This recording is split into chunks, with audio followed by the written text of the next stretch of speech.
This video is about playing the hand you're dealt. It's really important.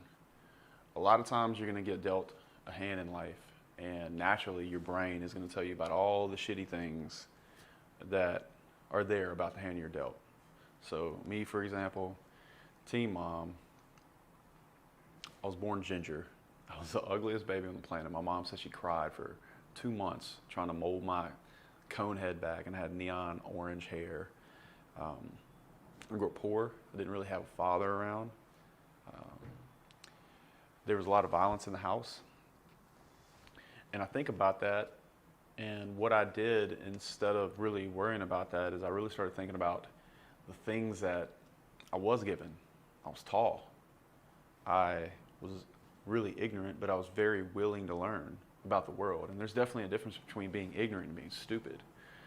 I was never stupid. There was just a lot of things based off of the atmosphere and the place that I was born and raised that I didn't know about. And then to this day, I feel like I learn things every day that are kind of a result of not coming up in an atmosphere where the education level was as high. Certainly not in my household. So when you're dealing with things in life and you're thinking about all the cards that kind of didn't go your way and the hand you were dealt, you really have to look at what you were given. And you kind of got to look at them like superpowers. I was always very charismatic, and I was always very good with people. I had a really good ability to make people like me genuinely. And I was very charming, and I knew that I was going to work harder, and I was going to try harder.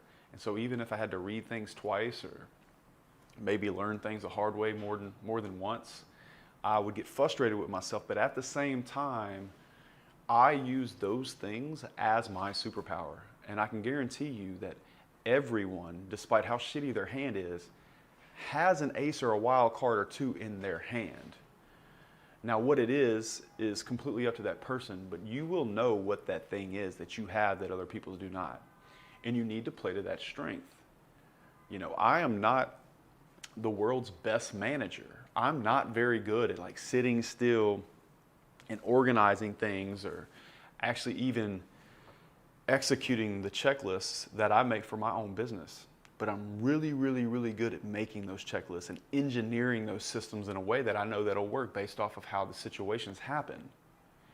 And so I take those things that I have an energy for, that I have a good hand, like a good card to play, and then I put them in the hands of someone else that's very good at focusing.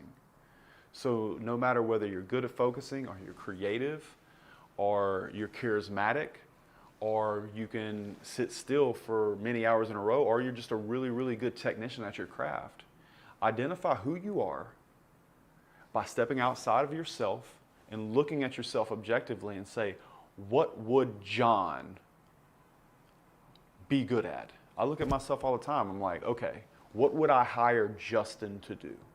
What would I not hire Justin to do? And when I identify that thing, I fire myself from that position in my company. And I also don't try to play to that hand in my life.